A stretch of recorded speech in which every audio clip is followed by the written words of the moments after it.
सब लोग पेन और कॉपी लेके बैठ जाइए। चलिए शुरू।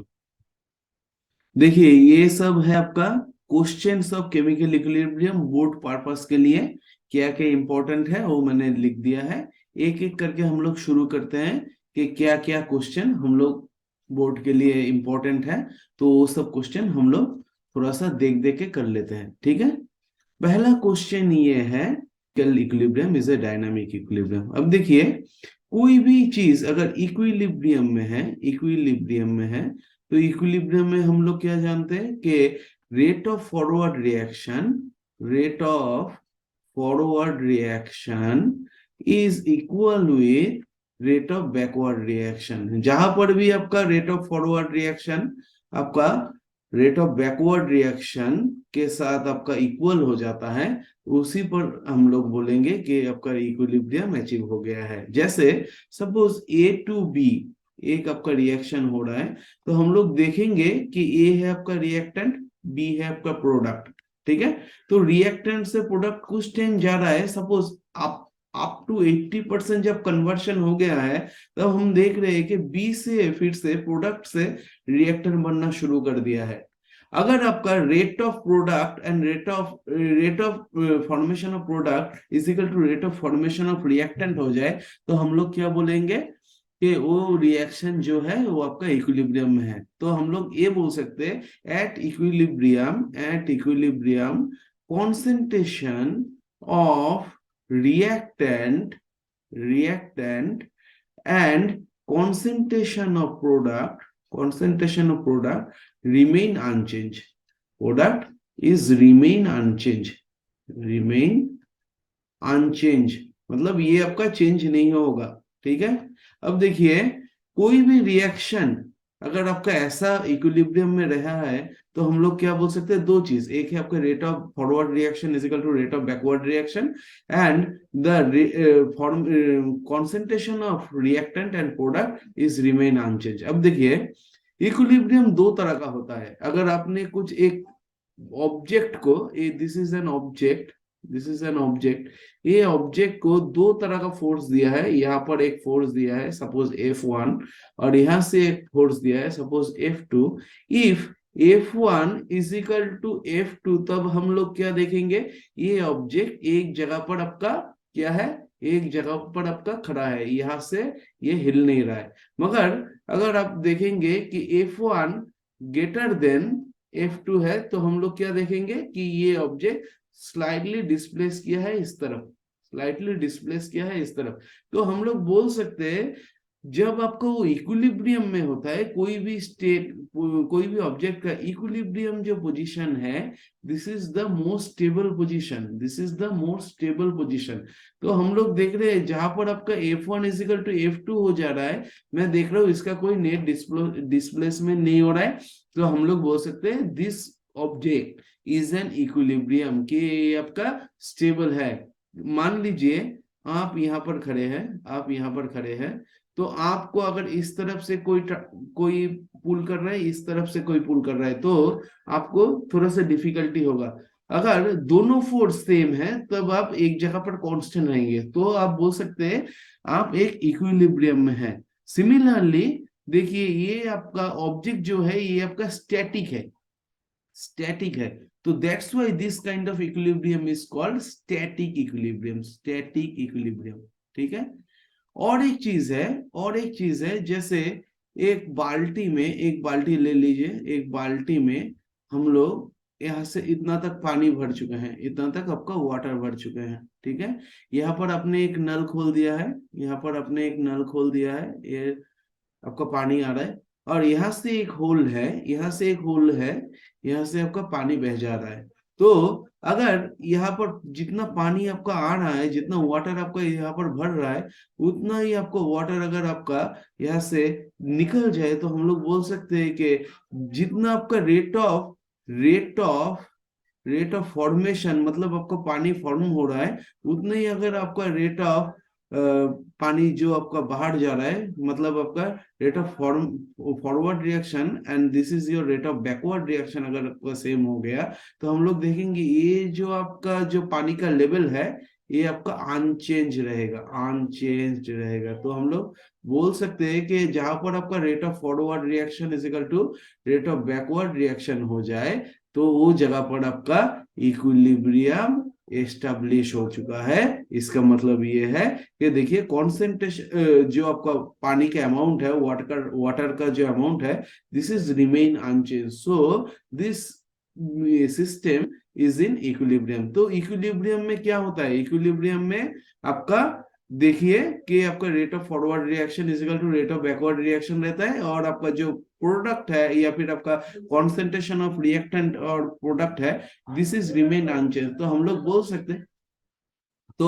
सकते हैं, कि आपका जहां पर आपका rate of forward and rate of backward reaction same है, वहां पर आपका देखिए क्या हो रहा है, आपका कुछ जो सिस्टम है वो आपका इक्विलिब्रियम में है। और हम लोग एक बात बोल सकते हैं कि इक्विलिब्रियम में ये आपका पानी आ रहा है, ये आपका पानी आ रहा है, अरे यहाँ पर पानी जा रहा है, मगर ये जो आपका लेवल है ये आपका रिमेन अनचेंज है, ये आपका रिमेन अनचेंज है। ऐसा नहीं है कि पानी नहीं आ रहा है और पानी नहीं जा रहा है। तो ये आपका जितना पानी आ रहा है उतना ही पानी आपका जा रहा है, तो हम लोग बोल सकते हैं ये आपका रिमेन अनचेंज है। तो देखिए इक्विलिब्रियम तो है, आपको अपैरेंटली देख के लगेगा कि ये आपका पानी भर नहीं रहा है, पानी जा भी नहीं रहा है, इसका मतलब ये है कि ये आपका स्टैटिक है। नहीं, ये आपका स्टैटिक नहीं है, इसका मतलब है रेट ऑफ फॉरवर्ड रिएक्शन जो होता है वो आपका रेट ऑफ बैकवर्ड रिएक्शन के इक्वल है। दैट्स वाई आपका पानी का जो लेवल है वो आपका रिमेनिंग अनचेंज होता है। तो हम लोग अपैरेंटली अगर देखेंगे तो आपको लगेगा कि आपका कुछ भी नहीं हो रहा है, मगर हम लोग अगर डीप में देखेंगे तो हम लोग क्या देख पाएंगे कि rate of forward reaction is equal to rate of backward reaction. That's why this water level is remain unchanged। तो this is dynamic process, this is dynamic process. अगर डायनामिक प्रोसेस है, इस तरह का इक्विलिब्रियम को हम लोग बोलेंगे डायनामिक इक्विलिब्रियम, डायनामिक इक्विलिब्रियम। तो केमिकल इक्विलिब्रियम भी अगर हम लोग एक देख ले कि N2+3H2, ये आपका गैसियस फेज में अगर हम लोग देख लेते हैं, तो ये भी आपका इक्विलिब्रियम में जब रहता है तब आपका एमोनिया बनाता है। This is called your Haber process. इस प्रोसेस में भी अगर हम लोग देखेंगे, इस प्रोसेस में हम लोग देख सकते हैं कि यहाँ पर आपका जो रेट ऑफ फॉरवर्ड रिएक्शन है, rate of forward reaction is equal with rate of backward reaction. तो हम लोग क्या देखेंगे कि आफ्टर इक्विलिब्रियम एस्टेब्लिशमेंट हम लोग देखेंगे concentration of reactant and concentration of product is remain unchange. तो इसका मतलब क्या है, रिएक्शन तो हो रहा है, जितना आपका फॉरवर्ड रिएक्शन हो रहा है उतना ही आपका बैकवर्ड रिएक्शन हो रहा है, इसलिए amount of reactant and amount of product is remain unchange. तो ये रिएक्शन हो रहा है, मगर रिएक्शन का जो फॉरवर्ड रेट है and backward rate this is equal. So this reaction is also in dynamic equilibrium, this reaction is also in dynamic equilibrium। तो आपको ये क्वेश्चन बोला गया है कि chemical equilibrium is an dynamic equilibrium, ये आप एक्सप्लेन कीजिए, तो आप लोग इजीली एक्सप्लेन कर पाएंगे कि केमिकल इक्विलिब्रियम में rate of forward reaction is equal to rate of backward reaction होता है। तो अपैरेंटली आपको लगता होगा कि रिएक्शन स्टॉप्ड हो गया है, मगर नहीं, कि आपका रेट ऑफ फॉरवर्ड रिएक्शन अगर आपका रेट ऑफ बैकवर्ड रिएक्शन है तो concentration of reactant and product is remaining unchange रहता है, मगर ये रिएक्शन चल रहा है, तो इस रिएक्शन को हम लोग बोलेंगे this reaction is in dynamic equilibrium, जहां पर आपका rate of forward reaction is equal to rate of backward reaction होता है। नेक्स्ट जो टॉपिक है वो आपका बोर्ड के लिए बहुत बहुत इंपॉर्टेंट है। ये आपका क्वेश्चन आता है, what is law of mass action, what is law of mass action, what is law of mass action. ये लॉ ऑफ मास एक्शन का पहले हम लोग डेफिनेशन लिख लेंगे। According to law of mass action, rate of reaction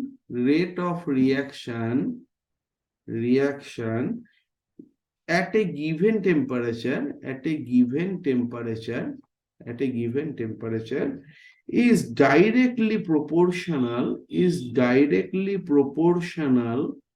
proportional to the active masses of reactant, active masses of reactants raised to the power,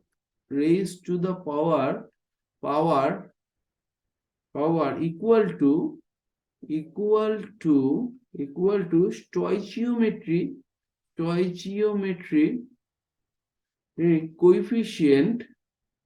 coefficient of balanced chemical equation। ये आपका बहुत important है।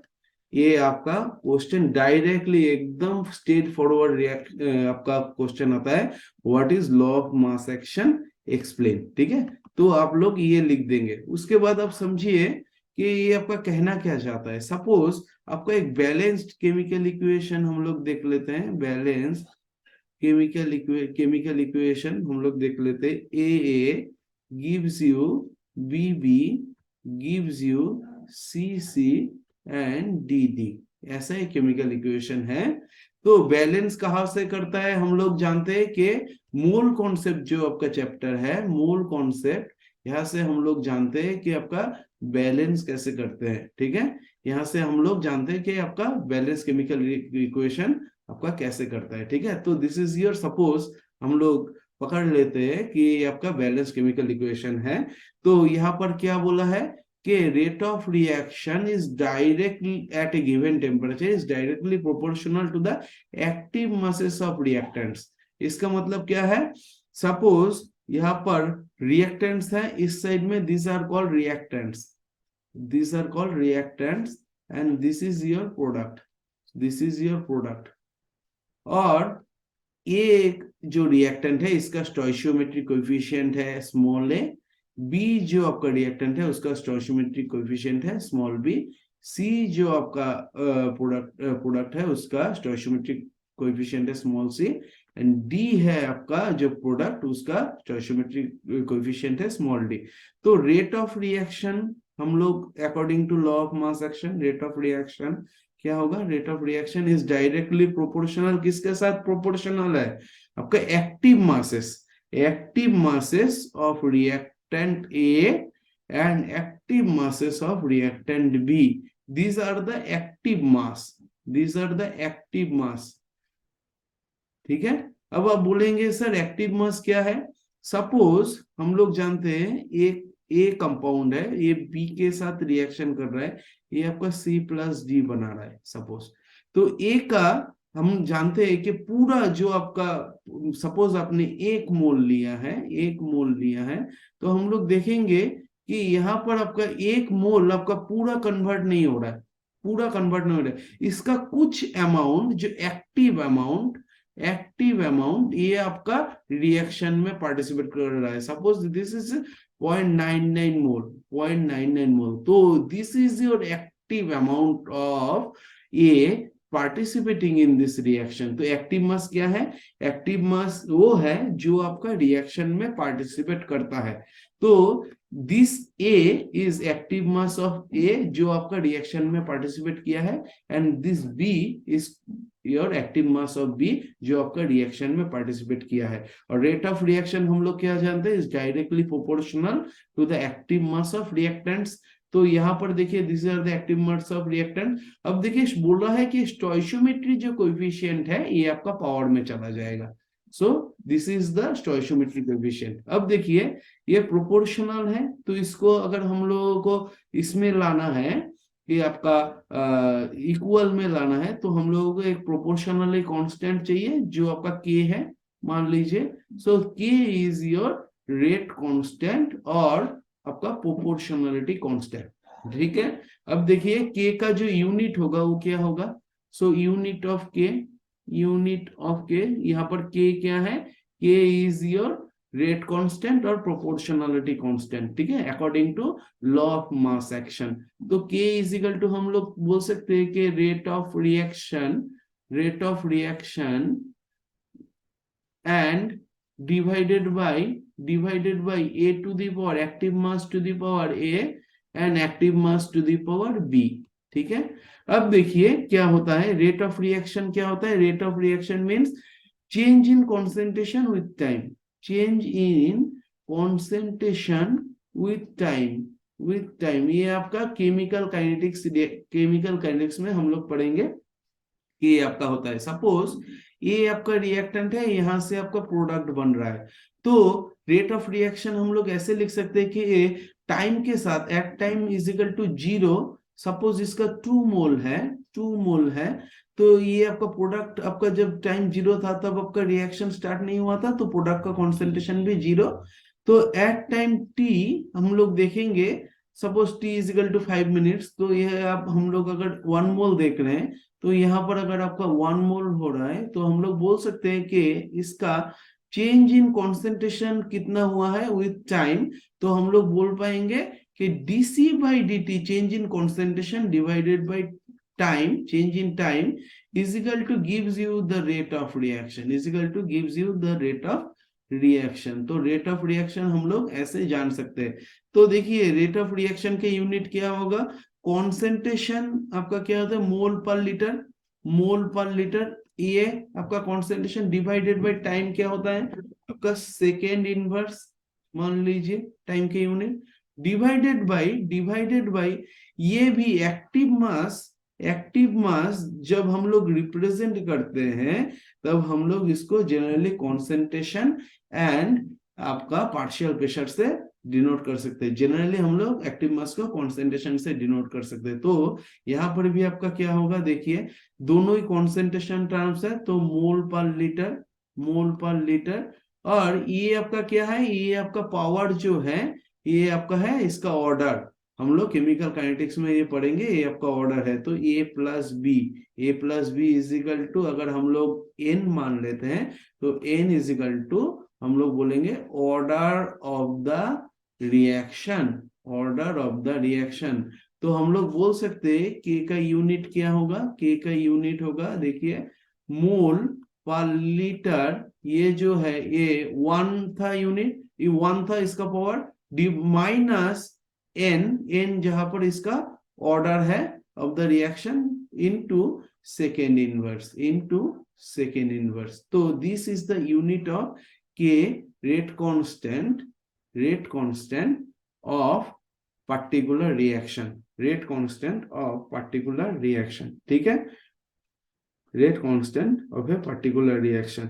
तो हम लोग बोल सकते हैं कि आपका इक्विलिब्रियम कब अचीव होगा, जब आपका फॉरवर्ड रिएक्शन का जो रेट ऑफ रिएक्शन होगा is equal to backward reaction का रेट ऑफ रिएक्शन होगा। अब देखिए कोई भी रिएक्शन आपका इक्विलिब्रियम में है या नहीं कैसे पता चलेगा। सपोज अगर हम लोग concentration of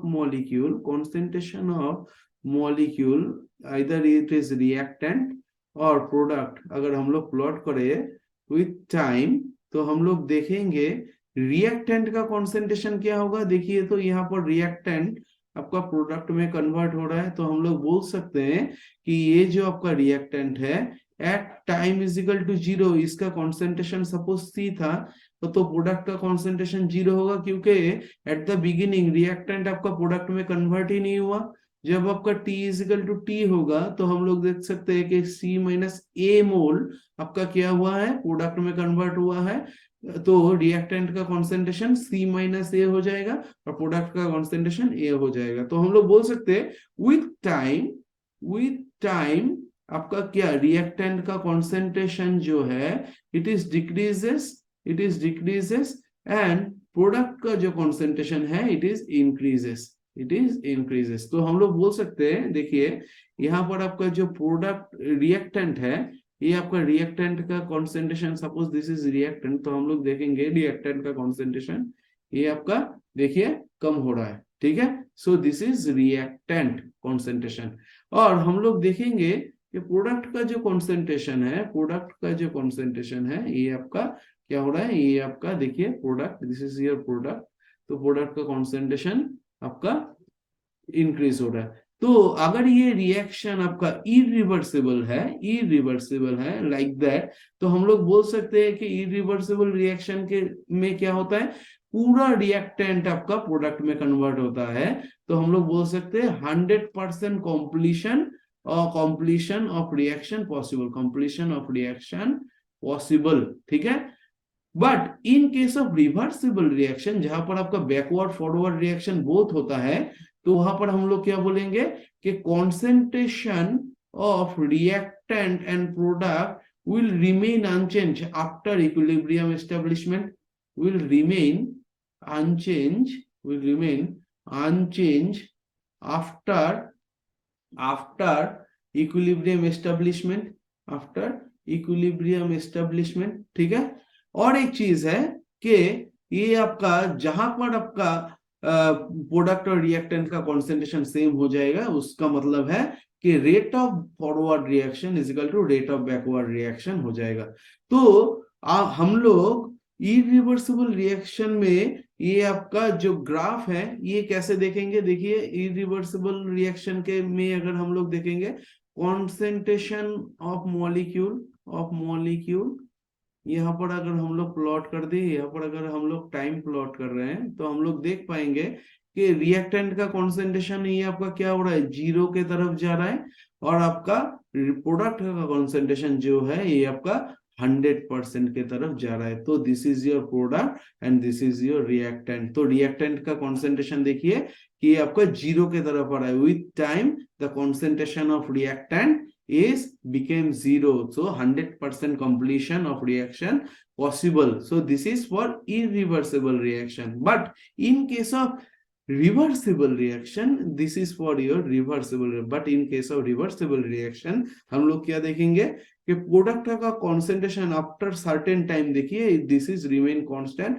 and concentration of reactant this is also remain constant. देखिए विथ टाइम आपका जो कॉन्सेंट्रेशन है आपका रिएक्टेंट का कॉन्सेंट्रेशन या फिर प्रोडक्ट का concentration this is remain unchange.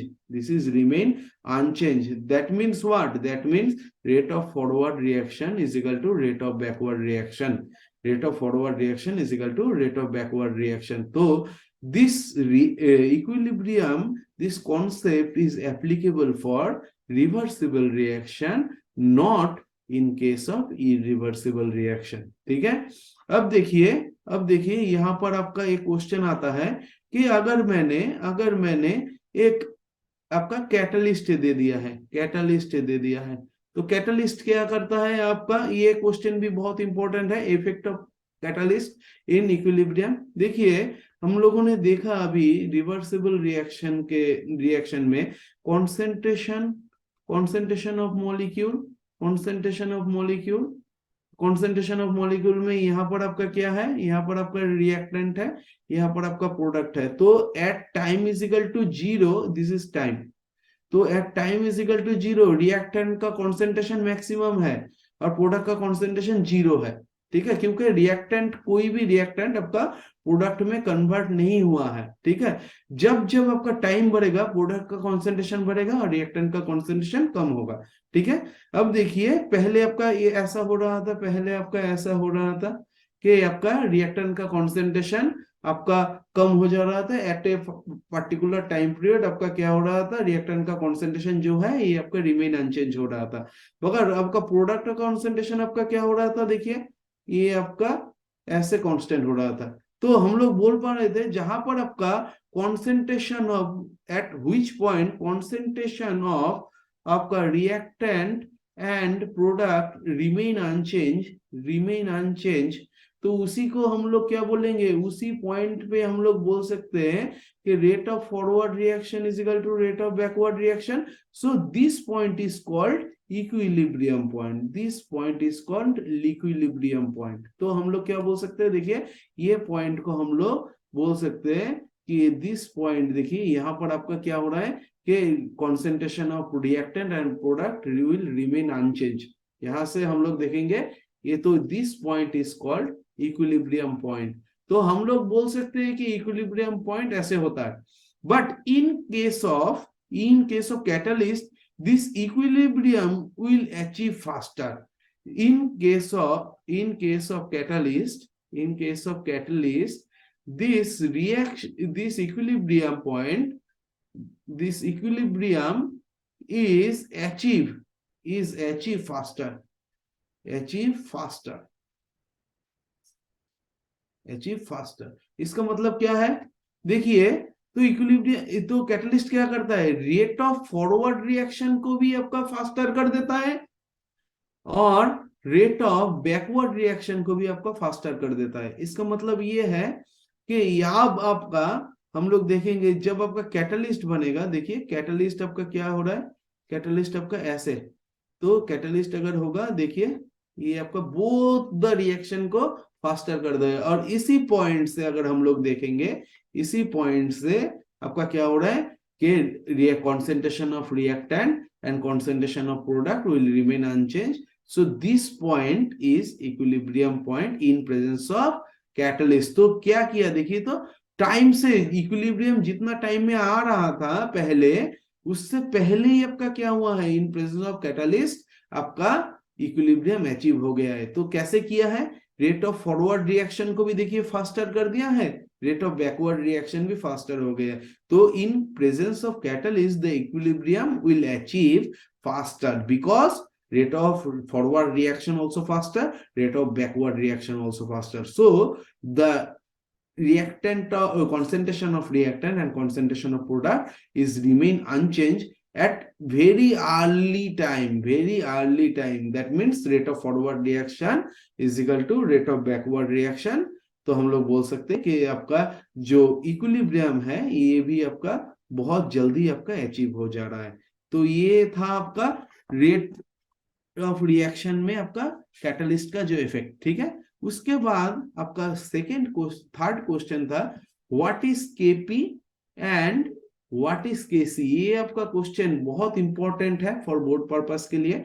आप लोग लिख लीजिए, जब हम लोग इक्विलिब्रियम कांस्टेंट को जब हम लोग पार्शियल प्रेशर से रिप्रेजेंट करते हैं, पार्शियल प्रेशर से रिप्रेजेंट करते हैं, तब उसको हम लोग बोलते हैं केपी।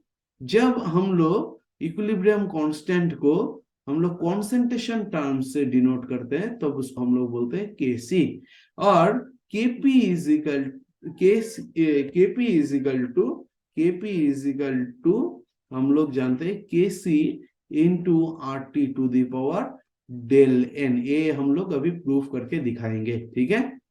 तो हम लोग एक जनरल रिएक्शन ले लेते हैं, फॉर ए जनरल रिएक्शन ले लेते हैं। जनरल रिएक्शन आपका क्या होता है, जनरल रिएक्शन आपका A plus B B gives you C C plus D D. ऐसे एक रिएक्शन ले लेते हैं जहां पर all components are in gaseous phase, ठीक है। अब देखिए, हम लोग बोले हैं कि जो जहां पर हम लोग केपी डिनोट कर पाएंगे, वहां पर हम लोग इक्विलिब्रियम कांस्टेंट को पार्शियल प्रेशर से डिनोट करेंगे। तो पार्शियल प्रेशर किसका होता है, गैस मॉलिक्यूल्स का होता है। तो गैसियस मॉलिक्यूल्स के लिए केपी वैलिड है, बट फॉर प्योर लिक्विड और सॉलिड कंपोनेंट के लिए केपी इज नॉट वैलिड, वहां पर हम लोगों को केसी चाहिए, ठीक है। तो रेट ऑफ फॉरवर्ड रिएक्शन क्या होगा, यहाँ पर रेट ऑफ फॉरवर्ड रिएक्शन हम लोग जानते हैं क्या होगा, ये आप पकड़ लीजिए K F into concentration of A into to the power A and concentration of B to the power B, ये and rate of backward reaction क्या होगा, देखिए ये आप जानते हैं के बी, अगर आपका रेट कांस्टेंट है तो ये आपका C to the power C and D to the power D, ठीक है। ये आपका बैकवर्ड रिएक्शन हो गया। अब जानते हैं हम लोग एट इक्विलिब्रियम हम लोगों ने क्या बोला था, rate of forward reaction is equal to rate of backward reaction. तो हम लोग लिख सकते हैं कि K F into A to the power A into B to the power B is equal to आपका के बी, आपका क्या होगा C to the power C and D to the power D and K by K B, ये आपका होगा C to the power C into D to the power D and A to the power A and B to the power B. ठीक है, यही तो है आपका के इक्विलिब्रियम, यही तो है आपका के इक्विलिब्रियम। तो हम लोग बोल सकते हैं ये आपका इक्विलिब्रियम कांस्टेंट को हम लोग कॉन्सेंट्रेशन के टर्म पे ऐसे हम लोग लिख सकते हैं। और हम लोग बोले थे इक्विलिब्रियम कांस्टेंट को अगर हम लोग कॉन्सेंट्रेशन के टर्म्स पे लिखते हैं तो this is called your KC. So KC is equal to हम लोग बोलेंगे C to the power C into D to the power D and divided by A to the power A to the power A into B to the power B. ठीक है, ये आपका गया केसी। अब देखिए ये रिएक्शन आपका क्या है, ये रिएक्शन आपका गैसियस रिएक्शन है। तो गैसियस रिएक्शन के लिए हम लोग बोल सकते हैं कि यहाँ पर आपका आइडियल गैस इक्वेशन आपका वैलिड होगा। और आइडियल गैस हम लोग क्या जानते हैं, आइडियल गैस आपका PV is equal to NRT, ये आप लोगों ने ऑलरेडी पढ़ा होगा। तो हम लोग यहाँ से बोल सकते हैं कि P जो है N by V is equal to N by V R T is equal to हम लोग बोल सकते हैं partial pressure, is equal to हम लोग बोल सकते हैं पार्शियल प्रेशर।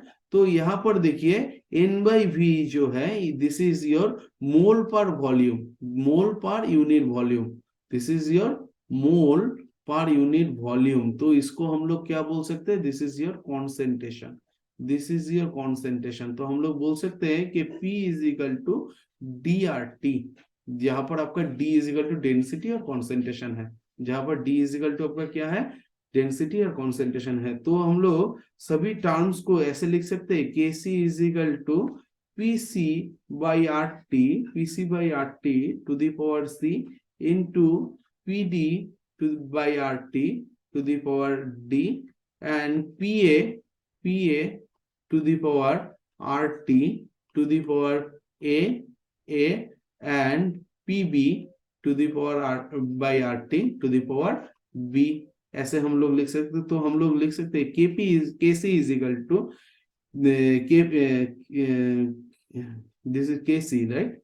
सो ये हम लोग देखिए ऐसे लिख सकते हैं कि जहां पर हम लोग बोल रहे थे कि K C is equal to P C into P C to the power C P D to the power D and P A to the power A and P B to the power B, ये आपका है this is your KP, this is your KP and this 1 by R T to the power C plus D minus A plus B, ये आपका हो रहा था, ये sir no. तो हम लोग बोल सकते हैं K C into R T, ये आर टी को ऊपर आप मल्टीप्लाई कर दीजिए, ये R T into C plus D minus A plus B, ये जो है इस तरफ रहेगा, this is your K P. तो इस पोर्शन को हम लोग बोलते हैं डेल्टा एन, जहां पर डेल्टा एन क्या है, stoichiometry order of reactant of product, order of product minus order of reactant. तो हम लोग बोल सकते हैं Kp is equal to K C into R T to the power del N. ठीक है, अब अगर आपका Kp is equal to K सी होना है तो हम लोगों को क्या करना पड़ेगा, del N must be zero, must be zero. तो फिर क्या होगा, सपोज ऐसा रिएक्शन होगा कि आपका A plus B gives you C plus D. तो यहाँ पर हम लोग देख रहे हैं कि आपका ये अगर आपका इक्विलिब्रियम में है तो यहाँ पर हर चीज का कोएफिशिएंट 1 1 1 1 है। तो आपका डेल्टा एन जो है ये आपका जीरो है। तो हम लोग बोलेंगे फॉर दिस रिएक्शन आपका क्या होगा, Kp is equal to Kc के बराबर होगा। ठीक है, अगर आपका delta N not equal to zero then Kp not equal to Kc, ये आपको समझ में आएगा। कहीं पर आपका डेल्टा एन आपका पॉजिटिव होगा और कहीं पर आपका डेल्टा एन में बी नेगेटिव और कहीं पर आपका जीरो होगा, जहां पर आपका जीरो होगा वहां पर KP is equal to KC. तो हम लोग क्या बोल सकते हैं, something to the power zero is equal to one, right. तो हम लोग क्या बोल सकते हैं कि आपका KP not always KC, because हर रिएक्शन आपका डेल्टा एन जीरो नहीं होता है, हर रिएक्शन में आपका डेल्टा एन जीरो नहीं होता है, ठीक है। तो यहां से हम लोग कुछ न्यूमेरिकल कराएंगे, मगर उससे पहले थोड़ा सा जो थियोरेटिकल पार्ट है वो हम लोग थोड़ा सा देख लेते हैं। सपोज आपका केपी और केसी इज वेरी बिग, और वेरी सिग्निफिकेंट अमाउंट। तो हम लोग क्या बोल सकते हैं, और वेरी बिग और very significant amount, large value of KP and KC. तो हम लोग बोल सकते हैं this reaction is go forward direction, this reaction will go forward direction. हम लोग जानते हैं इसका केसी इज इक्वल टू मतलब क्या है, concentration of product divided by concentration of reactant, actually concentration of reactant। अब देखिए केसी मैक्सिमम कब हो सकता है, केसी मैक्सिमम तभी हो सकता है जब आपका concentration ऑफ प्रोडक्ट आपका मैक्सिमम हो जाए, maximum. And one more thing, and this should be minimum. तो हम लोग बोल सकते हैं कि केसी मैक्सिमम या फिर केपी मैक्सिमम तभी हो सकता है जब आपका concentration of product will be maximum and concentration of reactant will be minimum. ये आपका कब हो सकता है, जब आपका रिएक्शन ऑलमोस्ट कंप्लीट हो जाए, ऑलमोस्ट कंप्लीट हो जाए। तो हम लोग बोल सकते हैं कि आपका इरिवर्सिबल रिएक्शन के लिए अगर हम लोग केसी डिनोट तो नहीं कर सकते, अगर हम लोग लिख सकते तो हम लोग बोल सकते हैं कि इरिवर्सिबल रिएक्शन के लिए केसी इज इक्वल टू हाईएस्ट होगा, 1 के बराबर होगा, ठीक है, हाईएस्ट होगा, ठीक है। समझ गए, हाईएस्ट होगा, लार्जर वैल्यू ऑफ केसी होगा, 1 नहीं होगा, लार्जर वैल्यू होगा, ठीक है। तो हम लोग बोल सकते केपी एंड केपी जब आपका लार्ज होगा तो हम लोग क्या बोल सकते हैं, the forward reaction goes to completion और very nearly to completion. Forward reaction is goes to completion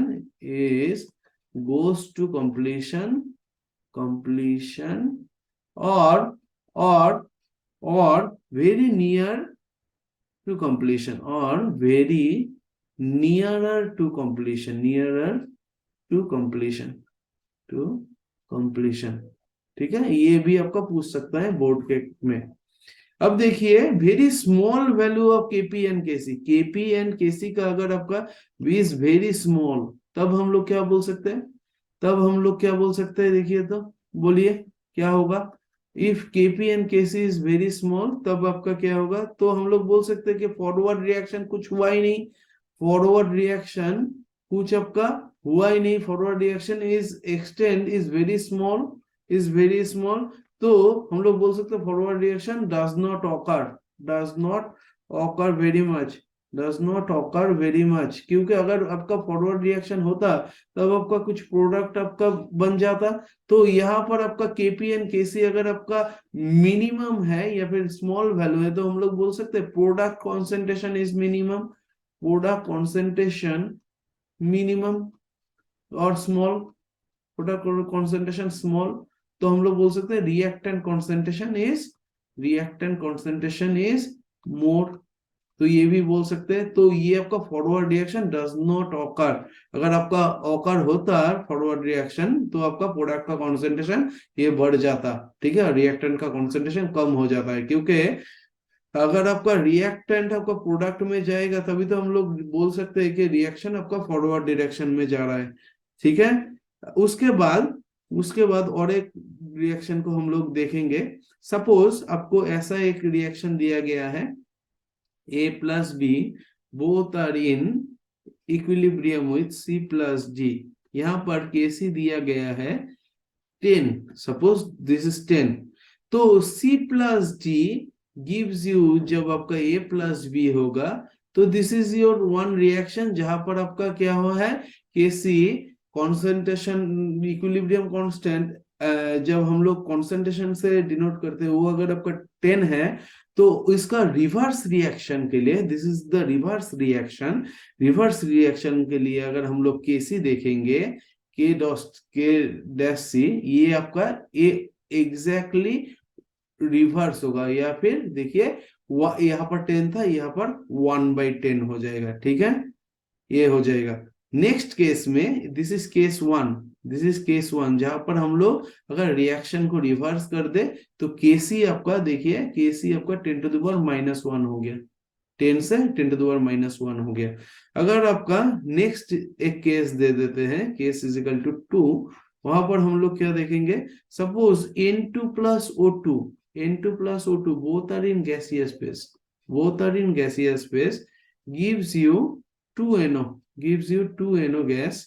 तो यहाँ पर अगर हम लोग देख रहे हैं Kc इज इक्वल टू, अगर आपका 25 है, तो जहां पर आपका half N2 plus half O2 gas होगा, यहाँ पर आपका क्या होगा, NO प्रोड्यूस होगा, NO। तो यहाँ पर आपका Kc इज इक्वल टू, नया जो Kc डैश होगा ये आपका root over of 25 is equal to 5 होगा, ठीक है। तो कहीं पर भी आपका ऐसा लगे कि आपका जो रिएक्शन है उसका स्टोइचियोमेट्री हाफ हो गया है, तो अगर एक Kc दिया हुआ है तो उसको जस्ट रूट ओवर करने से हम लोगों को नया Kc मिल जाएगा फॉर दिस रिएक्शन, ठीक है। जहां पर भी आपका स्टोइचियोमेट्री आपका हाफ होगा वहां पर हम क्या करेंगे, वहां पर हम लोग रूट कर देंगे, जहां पर आपका स्टोइचियोमेट्री डबल हो जाएगा वहां पर हम लोग स्क्वायर कर देंगे, ठीक है। तो हाफ स्टोइचियोमेट्री, हाफ, तो इसके लिए हम लोगों को क्या है, स्क्वायर रूट। और अगर आपका जहां पर डबल हुआ है, डबल हुआ है उसके उसमें हम लोग क्या कर देंगे, जो आपका केसी का वैल्यू है उसको हम लोग स्क्वायर कर देंगे, ठीक है। अगर आपका स्टोइचियोमेट्री हाफ हुआ है तो आपका रूट कर देंगे, अगर आपका स्टोइचियोमेट्री डबल हुआ है तो हम लोग स्क्वायर कर देंगे। This is very very important, this is very very important. आपको एक क्वेश्चन देके अभी पूछ सकता है, जैसे बहुत सारे बोर्ड के एग्जाम में ऐसा आता है, suppose 2SO2 plus O2 gives you 2SO3, gives you 2SO3। उन्होंने आपको बोला है Kc value for that is 25, Kc value is that for that is 25, find out the Kc value for the following reaction। आपको half कर दिया है, देखिए तो हाफ कर दिया है, तो हम हाफ के लिए क्या जानते हैं, this Kc new Kc value is root over of 25 is equal to 5, is equal to 5। तो हम लोग बोल सकते हैं कि the new Kc value is 5। अब हम लोग बोलेंगे कि Kp एंड Kc का यूनिट क्या है। Kc के यूनिट देखिए, Kc के यूनिट देखिए, ये आपका कॉन्सेंट्रेशन टर्म है, ये आपका कॉन्सेंट्रेशन टर्म है, ये आपका क्या है, कॉन्सेंट्रेशन टर्म है। तो इसका हम लोगों का कॉन्सेंट्रेशन टर्म है, तो अगर आपका एक रिएक्टेंट से प्रोडक्ट जा रहा है, ऐसा रिएक्शन के लिए हम लोग इसको डिनोट कर सकते हैं। तो ये अगर आपका ए अमाउंट है, ये आपका बी अमाउंट है, तो हम लोग लिख सकते हैं कि सी इज इक्वल टू प्रोडक्ट का जो कॉन्सेंट्रेशन है टू द पावर बी, और रिएक्टेंट का जो कॉन्सेंट्रेशन है टू द पावर ए। तो हम लोग बोल सकते हैं कि ये आपका कॉन्सेंट्रेशन का यूनिट डिवाइडेड बाई, तो बोथ आर कॉन्सेंट्रेशन यूनिट, तो हम लोग बोल सकते हैं concentration unit divided by B minus A, यही तो है आपका इसका Kc का यूनिट फॉर दिस रिएक्शन। तो हम लोग बोल सकते हैं कि यहाँ पर कॉन्सेंट्रेशन का यूनिट क्या है, मोल पर लीटर, मोल पर लीटर है आपका कॉन्सेंट्रेशन का यूनिट, डिवाइड इनटू आपका जो पावर में रहेगा ये आपका b माइनस ए रहेगा। अगर आपको b का वैल्यू पता है, a का वैल्यू पता है, तो हम लोग Kc का यूनिट इजीली पता कर सकते हैं। अगर आपका Kc and Kc is unitless अगर आपके पास है, तो इसका मतलब क्या है, तो हम लोगों के पास ये मतलब है कि B एंड A ये आपका इक्वल है। अगर आपका कुछ भी इक्वल होगा तो ये आपका 0 हो जाएगा, तो हम लोग बोल सकते हैं Kc is unitless, Kc is unitless, ठीक है। Kc आपका कब यूनिटलेस हो सकता है, जब आपका इस तरफ का जो आपका कोएफिशिएंट है और इस तरफ का जो कोएफिशिएंट है, अगर आपका सेम होगा प्रोडक्ट साइड रिएक्शन को स्टोइचियोमेट्री और रिएक्टेंट साइड स्टोइचियोमेट्री अगर आपका सेम होगा, तब आपका केसी इज यूनिटलेस। और बाद बाकी टाइम पे ये आपका केसी एंड केसी का जो आपका यूनिट है, it depends upon the stoichiometry coefficient present in the reactant and product side, ठीक है। और एक बात है, अगर आपने केपी का देखेंगे, केपी का क्या है, केपी का partial pressure of D into partial pressure of C to the power D and to the power C divided by partial pressure of A to the power A and partial pressure of to B to the power B। अगर हम लोग ये देखें तो this is partial pressure of D plus C minus A plus B। तो ये देखिए यहाँ पर भी आपका पार्शियल प्रेशर का यूनिट है आपका एटमोस्फियर, एटमोस्फियर एटीएम। तो ये आपका डिपेंड करेगा, देखिए इसका स्टोइचियोमेट्री के ऊपर, कि आपका स्क्वायर होगा, क्यूब होगा, ये टू द पावर -2 होगा। तो this is depends upon the stoichiometry of the reactant and product.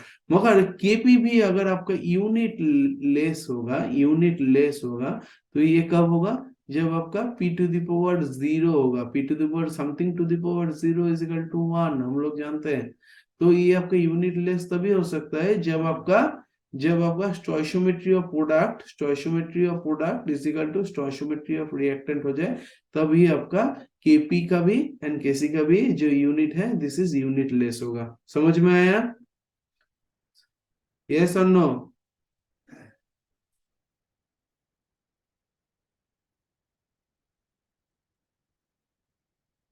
Okay okay.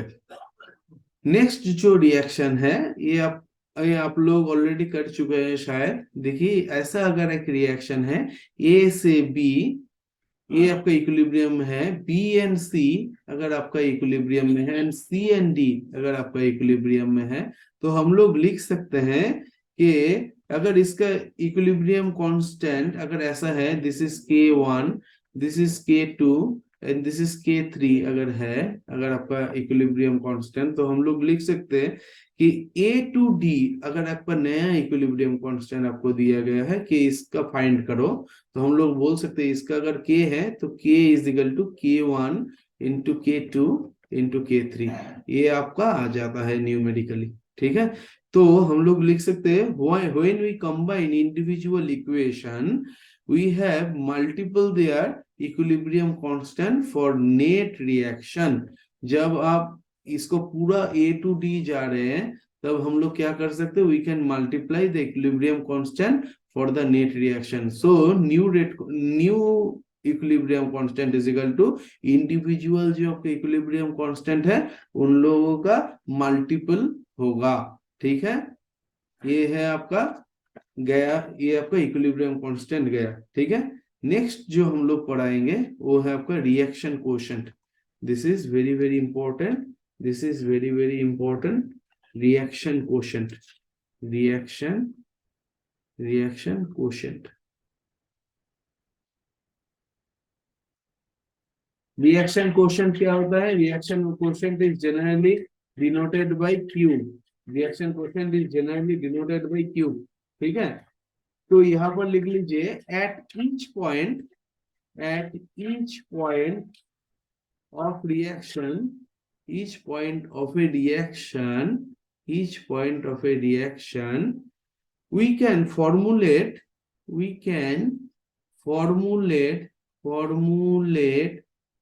a ratio of concentration terms having same form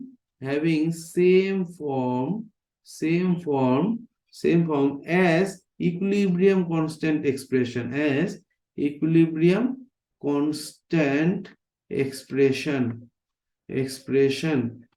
this ratio is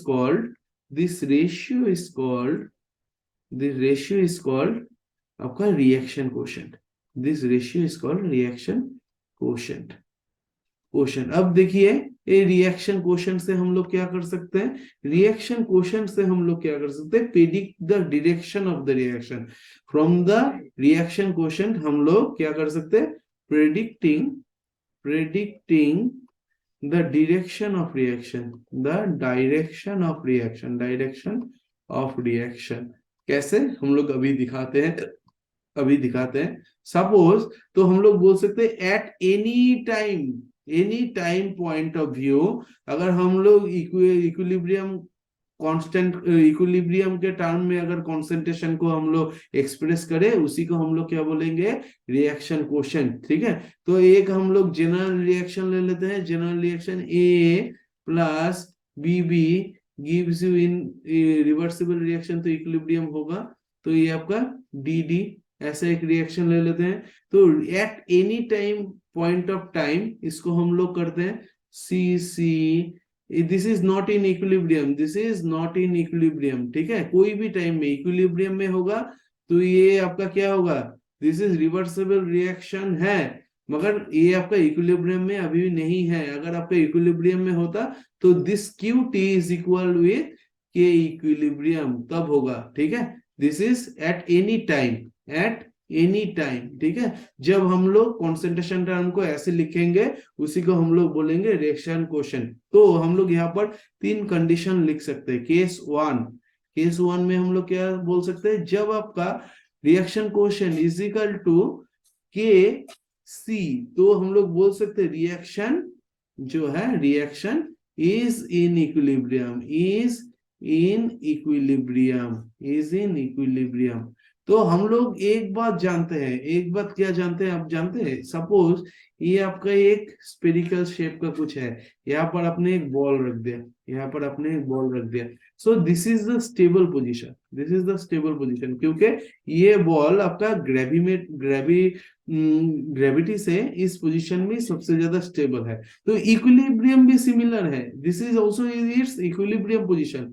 तो इक्विलिब्रियम पोजीशन किसको बोला जाता है, जो आपका मोस्ट स्टेबल पोजीशन होता है। अब देखिए, इसको हमने अगर फोर्स दे दिया तो ये आपका इधर से यहाँ चला आया, मगर दिस इज नॉट हिज, आपका इक्विलिब्रियम पोजीशन नहीं है। तो ये आपका क्या चाहेगा, ये आपका फिर से इक्विलिब्रियम पोजीशन में आने की कोशिश करे। अगर आपने इसको फिर से इधर पहुंचा दिया तो ये क्या करेगा, फिर से आपका इधर आने की कोशिश करेगा, because the equilibrium position is the stable position. ठीक है, तो जब आपका Q is equal to KC होगा, तब हम लोग बोल सकते हैं reaction is in equilibrium. Case two जहां पर हम लोग बोल सकते हैं जो Q है ये आपका केसी से कम है, Q इज लेस देन केसी, तो हम लोग बोल सकते हैं, देखिए तो इक्विलिब्रियम अचीव करने के लिए अभी इसको कौन सा डायरेक्शन में जाना पड़ेगा, QC कम है, मतलब ये पोर्शन कम है, QC कम है, इसका मतलब क्या है, QC कम है, इसका मतलब क्या है, देखिए तो QC less than KC means ये जो आपका ऊपर का पोर्शन है ये आपका लेस है as compare to equilibrium position. तो इसको आपको अगर बढ़ाना है तो आप क्या हो जाएगा, रिएक्शन देखिए फॉरवर्ड डायरेक्शन में जाएगा, क्योंकि फॉरवर्ड डायरेक्शन में अगर जाए तो ये दोनों आपका कंज्यूम होता है और ये दोनों का प्रोडक्शन आपका बढ़ता है। तो हम लोग बोल सकते हैं केस टू जहां पर आपका Q बढ़ाना है, केसी के इक्वल करना है, स्टेबल पोजीशन में जाना है, तो अगर Q कम है तो केसी से, तो हम लोग बोल सकते हैं कि ये आपका ऑलवेज चाहेगा कि इक्विलिब्रियम अचीव करे। और इक्विलिब्रियम कैसे अचीव कर सकते हैं, केसी के बराबर जाके। केसी के बराबर कैसे जा सकते हैं, जब आपका सी का कॉन्सेंट्रेशन और डी का कॉन्सेंट्रेशन बढ़े। ये कब हो सकता है, जब आपका ए एंड बी मोर रिएक्ट करके आपका सी एंड डी प्रोड्यूस करे। So the reaction will go in forward direction, the reaction will go in forward direction.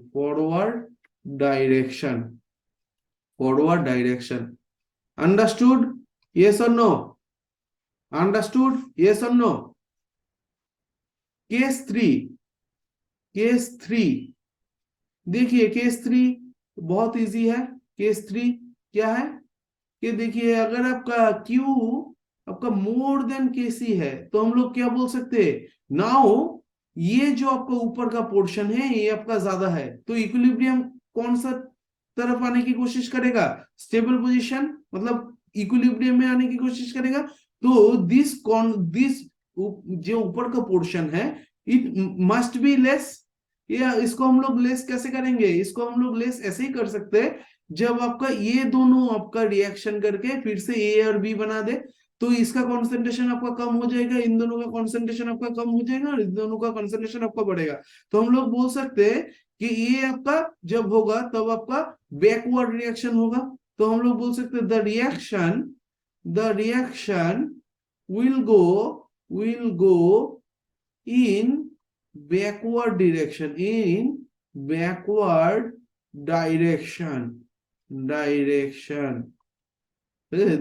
reaction will go in backward direction। तो हम लोग क्या बोल सकते हैं, केस नंबर 1 जब आपका Q is equal to KC के बराबर है, तो हम लोग बोल सकते हैं रिएक्शन इज इन इक्विलिब्रियम। तो this is the stable thing, most stable thing. जब आपका Q कम है आपका केसी से, तो हम लोग बोल सकते हैं ये जो ऊपर का पोर्शन है ये आपका लेस है, तो इसको अगर बढ़ाना पड़ेगा, केसी को अगर केसी अचीव करना है तो इसको बढ़ाना पड़ेगा। तो ये अगर आपका बढ़ना चाहे तो आपका क्या होगा, फॉरवर्ड रिएक्शन मोड होगा, क्योंकि अगर फॉरवर्ड रिएक्शन मोड हो रहा है तो इसका कंजम्पशन ज्यादा हो रहा है, इसका कंसंट्रेशन कम हो रहा है और इसका कंसंट्रेशन बढ़ रहा है, तो ये आपका मोड इक्वल हो जाएगा देन केसी के बराबर। तो ये आपका फॉरवर्ड रिएक्शन ज्यादा होगा। मगर जब आपका क्यू आपका केसी से कम है, तब हम क्या बोल सकते हैं कि ये जो ऊपर का पोर्शन है ये आपका मोड है, तो ये इसको अगर आपको लेस करना पड़ेगा तभी आपका इक्विलिब्रियम अचीव होगा। तो हम लोग बोल सकते हैं कि ये लेस के कैसे हो सकता है, जब आपका बैकवर्ड रिएक्शन आपका ज्यादा होगा। तो हम लोग बोल सकते हैं जब आपका Q is equal to KC होगा, this position is the most stable position because the reaction is in equilibrium. अब देखिए नेक्स्ट जो आपका टॉपिक है वो है आपका ली Chatelier principal is actually the extension of reaction coefficient application. ठीक है, अब देखिए ली चैटलियर्स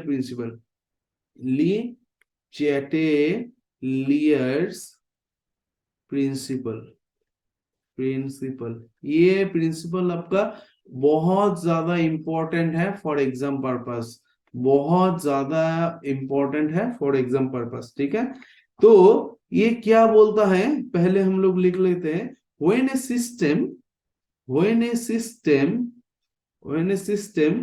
at equilibrium is subject to change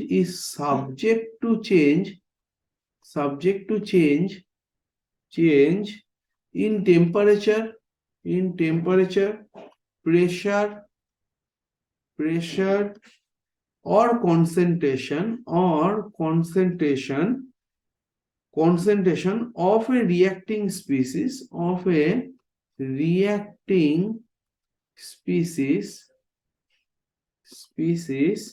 the system reacts in a way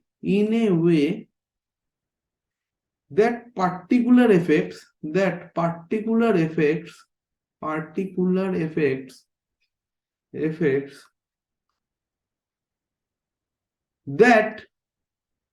it offsets the change while reaching a new state of equilibrium.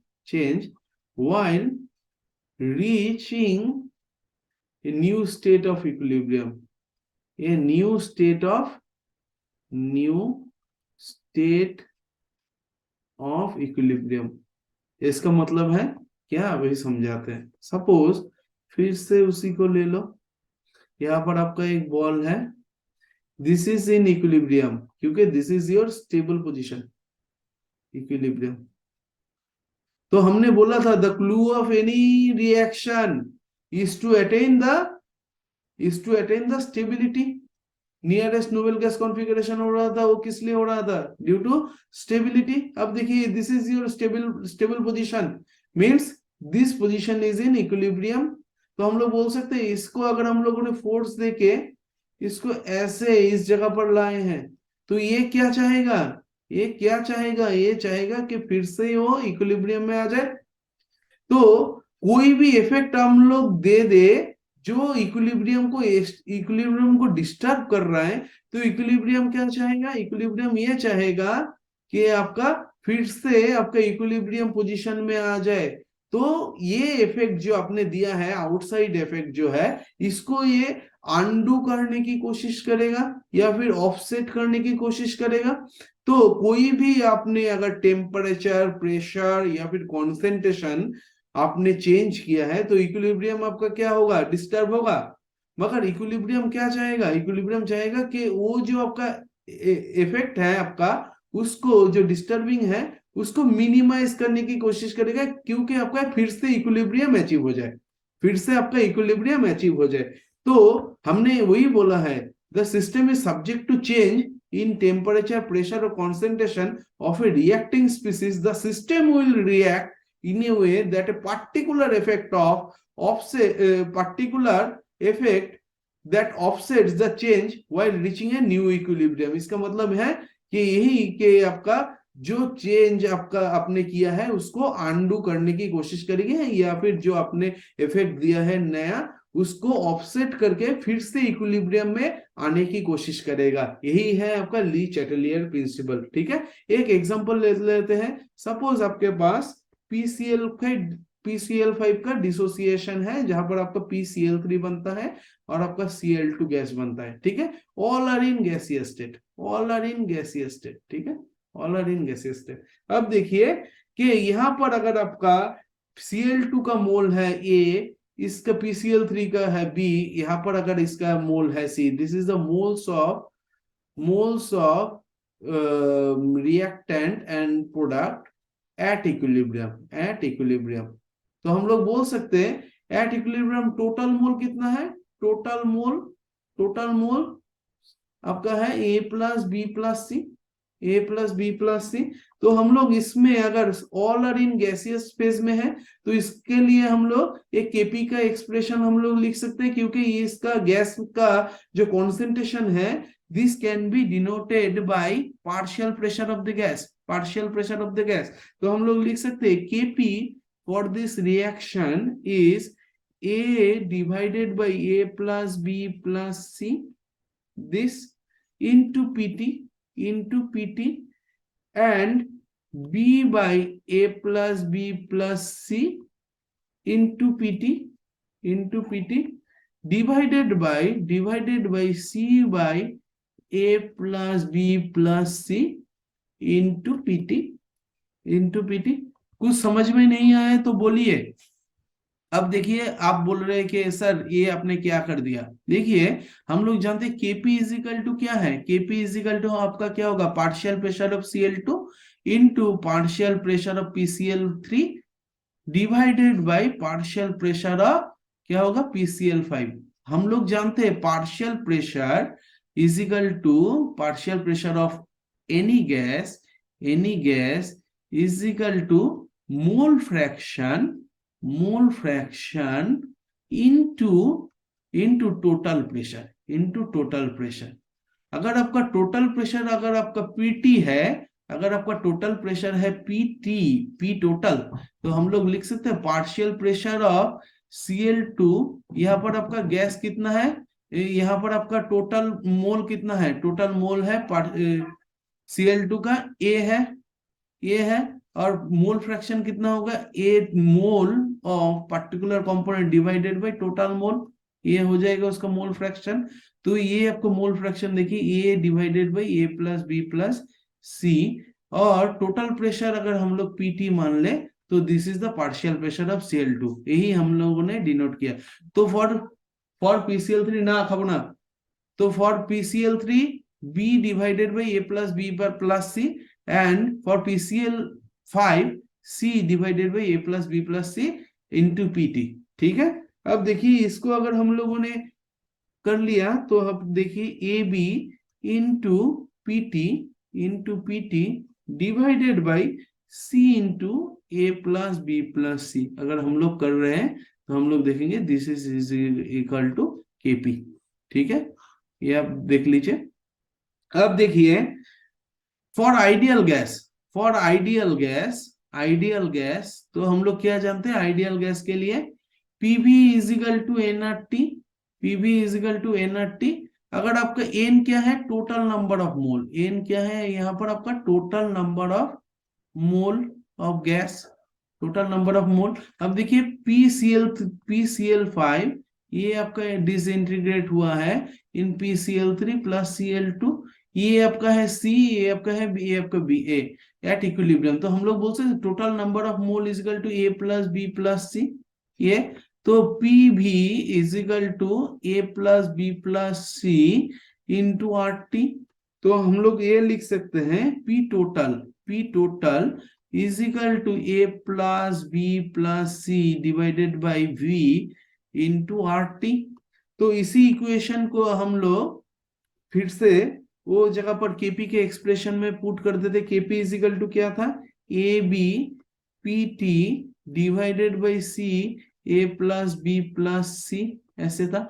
अब देखिए PT का value हम लोग put कर रहे हैं, तो A B divided by C A plus B plus C, यहाँ पर आपका क्या होगा, देखिए A plus B plus C या B plus C divided by V into R T हो जाएगा। इसको काट दीजिए तो ये आपका हो गया A B R T divided by C B, A B R T divided by C B is equal to K P हो गया। देखिए तो ये समझ में आया, ये समझ में आया, ये सर नो, ये सर नो।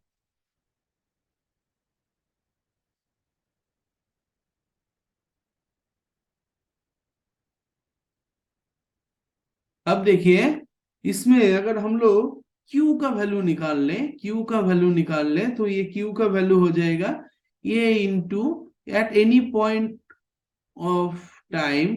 अगर हम लोग Q का वैल्यू निकाल लें एट वॉल्यूम V, तो हम लोग देख रहे हैं कि ये आपका इसके बराबर है, इसके बराबर है, ठीक है। अगर हमने मान लीजिए यहाँ पर ये पहला चीज जो देते हैं वो कॉन्सेंट्रेशन ऑफ PCl3, PCl3 हमने ऐड किया है कॉन्सेंट्रेशन ऑफ PCl3, सपोज हमने ऐड किया है, एडेड कितना ऐड किया है हमने, डी अमाउंट, डी मोल्स दिया है, डी मोल्स अगर हमने ऐड किया है, तो ये आपका क्या हो जाएगा, देखिए तो अगर ये हमने ऐड किया है तो this is your B plus D. देखिए तो यहाँ पर आपका क्या हो रहा था, बी क्या था, बी आपका ये था PCl3 का मोल, तो ये हमने ऐड किया है और डी अमाउंट ऐड किया है, तो आपका ये नया जो कॉन्सेंट्रेशन होगा ये this is B plus D. तो हम लोग लिख सकते हैं कि अभी जो होगा Q is greater than K C KP, Q is now greater than KP. अब देखिए Q जब आपका ग्रेटर देन केपी होगा तब हम लोगों ने बोला था कि क्या कर सकते हैं, Q अगर आपका ग्रेटर देन आपका केपी हो जाएगा तो तब आपका एक रिएक्शन एक था, the net reaction will proceed in the left side, that means the backward reaction will takes place, the backward reaction will takes place। तो ऐसे भी हम लोग बोल सकते हैं backward reaction will takes place, will takes place। तो ये आपका ली शतेलियर प्रिंसिपल है। अब देखिए और एक तरह से हम लोग एक्सप्लेनेशन दे सकते हैं, सपोज PCl5 ये आपका डिसइंटीग्रेट हो रहा है PCl3 एंड Cl2। अब हमने क्या किया, देखिए आराम से बोलिए, ये हमने इक्विलिब्रियम में कॉन्सेंट्रेशन ऑफ डी बढ़ा दिया PCl3 का।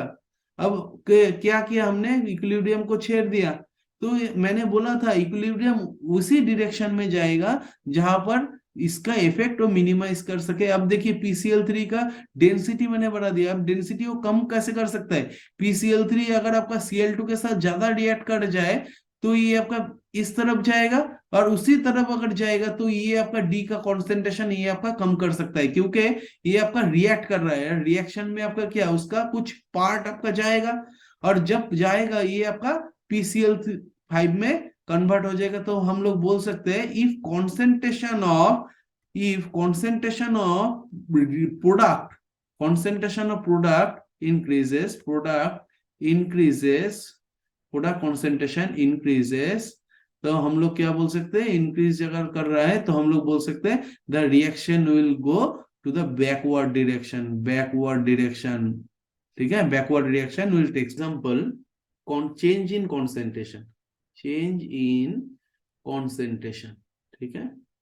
तो हम लोग पहले से ये यहाँ से शुरू करते हैं। सपोज आपका एक PCl5 रिएक्शन है, डिसइंटीग्रेशन ऑफ PCl5, तो ये आपका PCl3 gas and Cl2 gas में कन्वर्ट हो जाता है। देखिए, तो यहाँ पर हम लोग देख रहे हैं कि यहाँ पर आपका इसका कॉन्सेंट्रेशन अगर इसका कॉन्सेंट्रेशन आपका कुछ भी हो जाए, तो if it is in equilibrium, दो चीज हो सकता है। If we change the concentration, if we change the concentration of reactant, अब देखिए अगर रिएक्टेंट का कॉन्सेंट्रेशन हम लोगों ने चेंज किया, क्या किया, सपोज इंक्रीज किया, तो इंक्रीज करेंगे तो आपका क्या हो जाएगा, PCl5 का कॉन्सेंट्रेशन बढ़ जाएगा, PCl5 का कॉन्सेंट्रेशन बढ़ जाएगा। PCl5 का कॉन्सेंट्रेशन बढ़ने से आपका रिएक्शन कौन सा डायरेक्शन में जाने की कोशिश करेगा, रिएक्शन आपका कौन सा डायरेक्शन में जाने की कोशिश करेगा, reaction will go in that direction which will minimize the effect of increase the concentration of PCl5। तो वो क्या चाहेगा कि PCl5 का कॉन्सेंट्रेशन कैसे भी कम हो जाए टू अचीव द इक्विलिब्रियम। तो ये क्या करेगा, PCl5 को और डिसइंटीग्रेट करके PCl3 एंड Cl2 बना देगा। तो फॉरवर्ड जो रिएक्शन है ये आपका ज्यादा होना शुरू कर देगा, forward reaction will happen more। तो if we increase the concentration of reactant, तो फॉरवर्ड रिएक्शन क्या हो जाएगा, फॉरवर्ड रिएक्शन मोर हो जाएगा, फॉरवर्ड रिएक्शन मोर, ठीक है, ये आपका हो जाएगा। और एक बात है, if we decrease the concentration of reactant, तो आपका क्या होगा, ये इसका कॉन्सेंट्रेशन डिक्रीज हो गया है, तो रिएक्शन चाहेगा कि ये आपका ज्यादा से ज्यादा बने, और कैसे बन सकता है, ये आपका PCl3, ये आपका Cl2, ये दोनों आपका कंबाइन करके फिर से इस तरफ जाने की कोशिश करेगा। तो हम लोग बोलेंगे backward reaction will take place, backward reaction will happen more. Second जो केस है, if we change the concentration of product, suppose हमने प्रोडक्ट कॉन्सेंट्रेशन इंक्रीज किया है, इंक्रीजेस, तो आपका क्या होगा, सपोज आपने क्या किया, PCl3 का एडिशन किया है, सपोज एडिशन ऑफ PCl3 आपने किया है, तो आपका क्या होगा, अब बोलिए।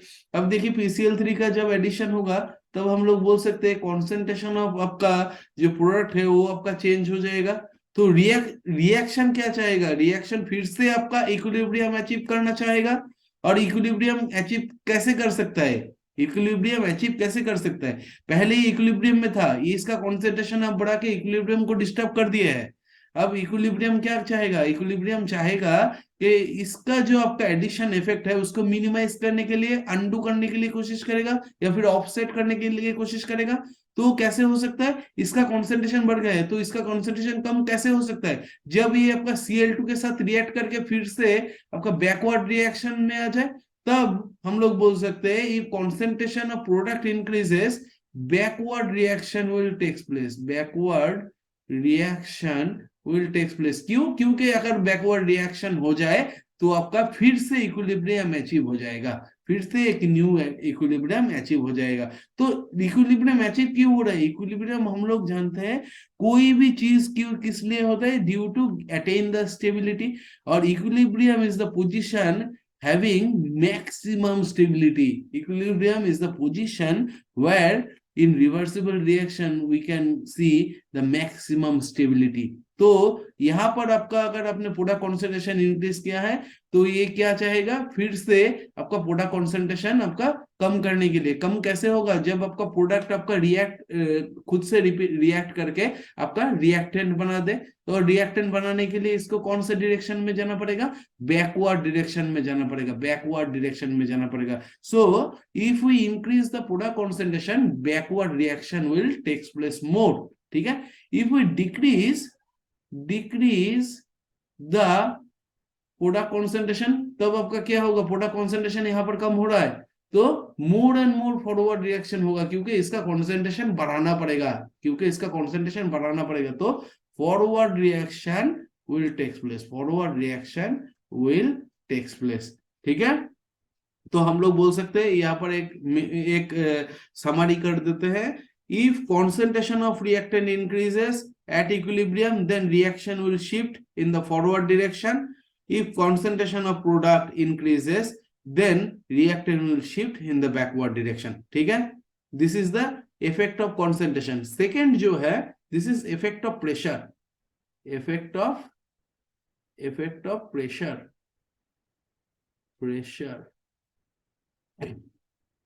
ठीक है, in reaction medium.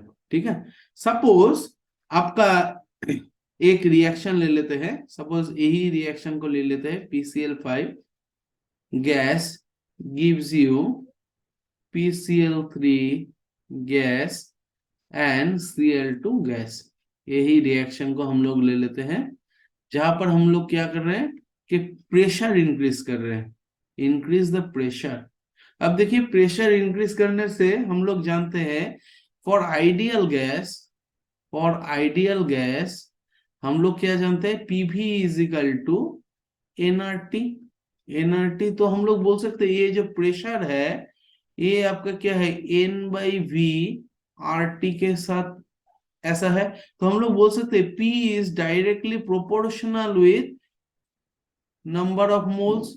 अगर आपने प्रेशर बढ़ा रहे हैं तो हम लोग बोल सकते हैं नंबर ऑफ मोल्स बढ़ रहा है, तो हम लोग बोल सकते हैं जहां पर आप लोग प्रेशर बढ़ा रहे हैं वहां पर आपका नंबर ऑफ मोल बढ़ रहा है। और आपका हम लोग ये भी देख रहे हैं pressure is inversely proportional with volume, जहां पर आप प्रेशर बढ़ा रहे हैं तो वहां पर आपका क्या हो रहा है, वहां पर आपका वॉल्यूम आपका कम हो रहा है। तो यहाँ पर हम लोग अगर इंक्रीज, दो केस हो सकता है, केस वन अगर हम लोगों ने क्या किया कि इंक्रीजेस द प्रेशर, तो आपका क्या होगा, देखिए तो प्रेशर आपका बढ़ने से क्या होगा, नंबर ऑफ मोल्स आपका इंक्रीज कर रहा है, प्रेशर आपका बढ़ाने से आपका नंबर ऑफ मोल क्या हो रहा है, नंबर ऑफ मोल इंक्रीज कर रहा है। नंबर ऑफ मोल जहां पर इंक्रीज कर रहेगा तो देखिए यहाँ पर नंबर ऑफ मोल कहां पर ज्यादा है, दिस साइड में, प्रोडक्ट साइड में आपका नंबर ऑफ मोल ज्यादा है। देखिए तो यहाँ पर आपका 2 नंबर ऑफ मोल है, यहाँ पर आपका रिएक्टेंट साइड में आपका नंबर ऑफ मोल 1 है। तो अगर प्रेशर बढ़ाएंगे तो ये आपका क्या होगा, ये आपका बैकवर्ड रिएक्शन देगा, ठीक है। तो हम लोग बोल सकते हैं if we increase the pressure equilibrium is shift that direction where lesser number of gaseous moles are formed। तो हम लोग क्या बोल सकते हैं, अगर आपका प्रेशर आपने इंक्रीज किया है, equilibrium will shift in that direction जहां पर आपका laser number of moles of gaseous molecules present, क्योंकि यहां से आपका लैश गैसियस मॉलिक्यूल इज प्रेजेंट, ठीक है। अगर आपने डिक्रीज किया है तो क्या होगा, उसी डायरेक्शन में जाएगा इक्विलिब्रियम जहां पर आपका मोर number of, if pressure decreases, pressure अगर आपने डिक्रीज किया है तो आप क्या बोलेंगे, जहां उसी डायरेक्शन में जाएगा जहां पर आपका गैसियस मॉलिक्यूल का मोर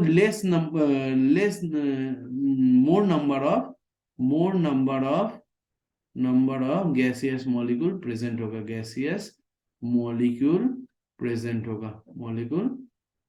होगा, वहां उस साइड में जाएगा, ठीक है। ठीक है, और प्रेशर के केस में हम लोग ऐसे लिख सकते हैं इन जनरलाइज।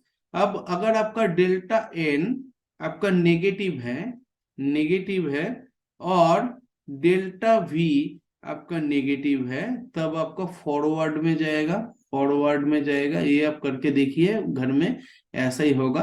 और आपका अगर डेल्टा एन अगर आपका पॉजिटिव है और आपका डेल्टा वी अगर आपका पॉजिटिव है तो अब आपका बैकवर्ड डायरेक्शन में जाएगा, बैकवर्ड डायरेक्शन में जाएगा। ऐसा एक रिएक्शन में देखिए तो इस रिएक्शन में डेल्टा एन क्या है, delta n is equal to 2 - 1, product minus reactant is equal to 1, so this is delta n is equal to positive. अब हम लोग देखेंगे कि आपका डेल्टा वी आपका पॉजिटिव है या नहीं। अब देखिए हम लोग क्या कर रहे हैं कि आपका यहाँ पर वॉल्यूम भी बढ़ रहा है, देखिए तो दोनों का वॉल्यूम, तो यहाँ पर आपका डेल्टा एन भी पॉजिटिव, डेल्टा वी भी पॉजिटिव। अगर आपने इंक्रीज किया है प्रेशर तब देखिए रिएक्शन आपका कहाँ जा रहा है, बैकवर्ड डायरेक्शन में तो जा रहा है। देखिए ये आपका वेरीफाई हो गया है, ये आपका वेरीफाई हो गया है, ठीक है। नेक्स्ट जो आपका इफेक्ट है वो है आपका effect of inert gas addition, effect of inert gas addition, effect of inert gas addition, inert gas addition. देखिए effect of inert gas addition आपका क्या है, अगर आपने इनर्ट गैस ऐड किया है, अगर आपने इनर्ट गैस ऐड किया है, इनर्ट गैस, इनर्ट गैस मतलब क्या है, जो गैस आपका रिएक्शन में पार्टिसिपेट नहीं करेगा, रिएक्शन में नो पार्टिसिपेट नहीं करेगा, पार्टिसिपेट नहीं करेगा, इसका मतलब है जो आपका रिएक्शन में पार्टिसिपेट नहीं करेगा। आप ऐसे भी बोल सकते हैं कोई भी chemical, inert chemical, inert chemical भी हम लोग डाल सकते हैं जो आपका रिएक्शन में पार्टिसिपेट नहीं करेगा, ठीक है, तभी वही आपका इनर्ट गैस या फिर इनर्ट केमिकल है। अब आप देखिए कोई भी रिएक्शन जैसे आपका PCl5 गैस, इसमें हम लोग क्या डाल रहे हैं, PCl3 गैस, इसमें हम लोग क्या डाल रहे हैं कि कोई भी इनर्ट गैस जो आपका इसके साथ रिएक्शन नहीं करेगा तो हम लोग डाल रहे हैं, ठीक है। अब आप बोलिए कि क्या होगा, अब आप बोलिए कि क्या होगा। देखिए जब आपका इनर्ट गैस है, इनर्ट गैस है, इनर्ट गैस, देखिए इनर्ट गैस जब आपका कांस्टेंट वॉल्यूम में डालेंगे, कांस्टेंट वॉल्यूम में डालेंगे, वॉल्यूम में डालेंगे, तब हम लोग देखेंगे नो चेंज, कोई भी चेंज नहीं है, नो चेंज, ठीक है। मगर जब आपका एट कांस्टेंट प्रेशर में डालेंगे, कांस्टेंट प्रेशर में डालेंगे, तब अगर आपका डेल्टा एन पॉजिटिव है तब हम लोग देखेंगे reaction will go in forward direction, will go forward direction. If delta n is negative then this reaction will go in backward direction. अभी मैं समझाता हूँ, थोड़ा सा कोऑपरेट कीजिए। अब देखिए कि इनर्ट गैस क्या हुआ, इनर्ट गैस क्या है, जो गैस आपका इस रिएक्शन में पार्टिसिपेट नहीं करेगा। तो हम लोग जानते हैं इनर्ट गैस एक्चुअली इसका कोई नंबर ऑफ मोल आपका बढ़ा नहीं रहा है। देखिए सपोज इसका एट इक्विलिब्रियम, एट इक्विलिब्रियम इसका मोल है ए, इसका मोल है बी, इसका मोल है सी, तो इसका जो पार्शियल प्रेशर है ये हम लोग जानते हैं मोल फ्रैक्शन पे आपका डिपेंड करता है, मोल फ्रैक्शन पे आपका डिपेंड करता है। Mole fraction is equal to क्या है, number of mole of particular component divided by total mole, divided by total mole. अब देखिए ये टोटल मोल पे आपका इनर्ट गैस का मोल आएगा नहीं, क्यों, क्योंकि हम लोग जानते हैं इनर्ट गैस यहाँ पर हम लोगों ने इक्विलिब्रियम में उसी का लिया है। हम लोग देखिए जब लॉ ऑफ मास एक्शन पढ़े थे हम लोग बोले थे कि एक्टिव मासेस जो आपका रिएक्शन में पार्टिसिपेट करता है उसी को हम लोग लेते हैं, कोई भी एरा गैरा अगर आपका आ जाएगा जो रिएक्शन में पार्टिसिपेट नहीं करता है उसका हम लोग ले नहीं लेंगे। तो आप देखिए इनर्ट गैस क्या है, inert gas is a gas which is not participating in reaction, मैंने पहले ही बोल दिया है, तो उसका नंबर ऑफ मोल्स का कोई भी इफेक्ट नहीं पड़ेगा एट इक्विलिब्रियम में। अब देखिए इनर्ट गैस जब आप ऐड करेंगे, इनर्ट गैस जब आप ऐड करेंगे हम लोग जानते हैं वॉल्यूम बढ़ेगा, वॉल्यूम इंक्रीज करेगा, वॉल्यूम इंक्रीज करेगा, ये आपका नंबर ऑफ मोल में कोई इफेक्ट नहीं पड़े, इफेक्ट नहीं देगा मगर वॉल्यूम इंक्रीज कराएगा।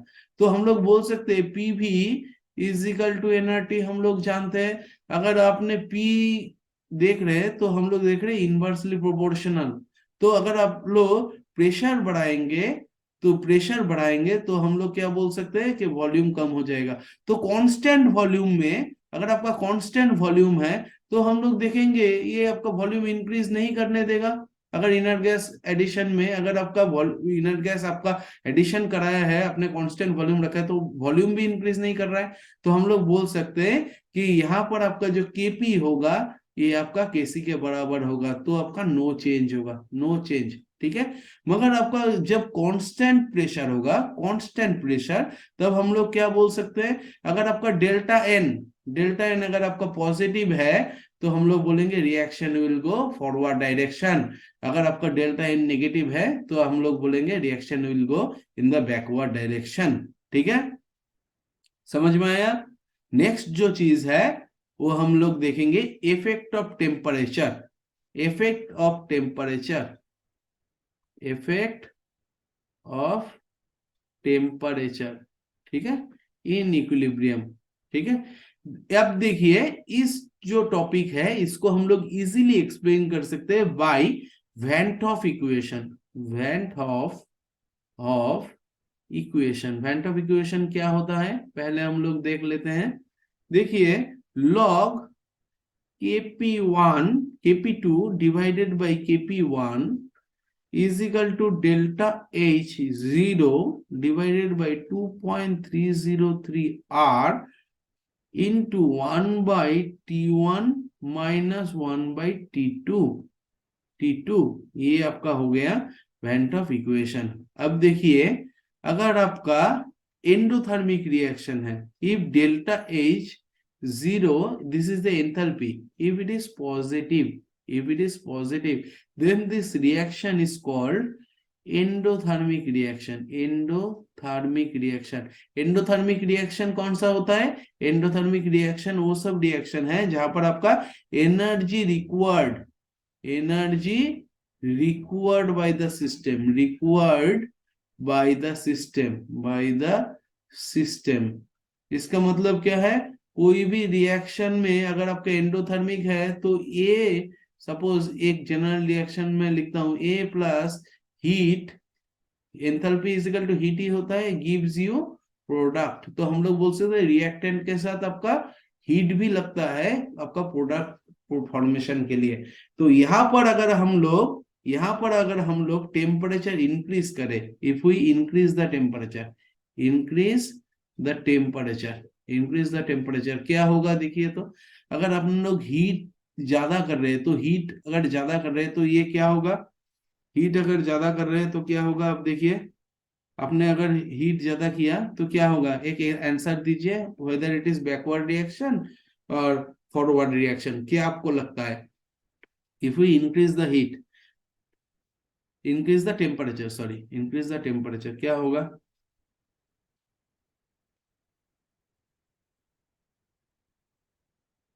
देखिए for endothermic reaction, this is endothermic reaction, क्या होगा अक्षिता, मुझे बताइए, लिख के बताइए, फॉरवर्ड में जाएगा या बैकवर्ड में जाएगा, जल्दी बताइए आप लोग, चैट में लिख के बताइए।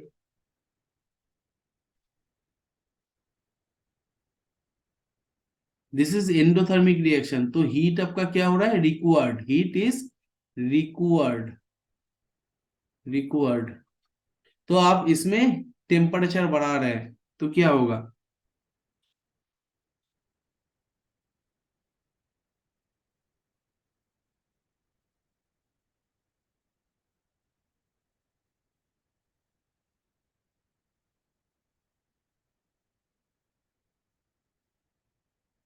देखिए अगर आपने टेम्परेचर बढ़ाया है तो हम लोग जानते हैं आप क्या कर रहे हैं, पहले आपका T1 था सपोज, इसको आप लोग क्या कर रहे हैं, T2 बढ़ा, T2 में बढ़ा रहे हैं, तो हम लोग बोल सकते हैं T2 is greater then T1।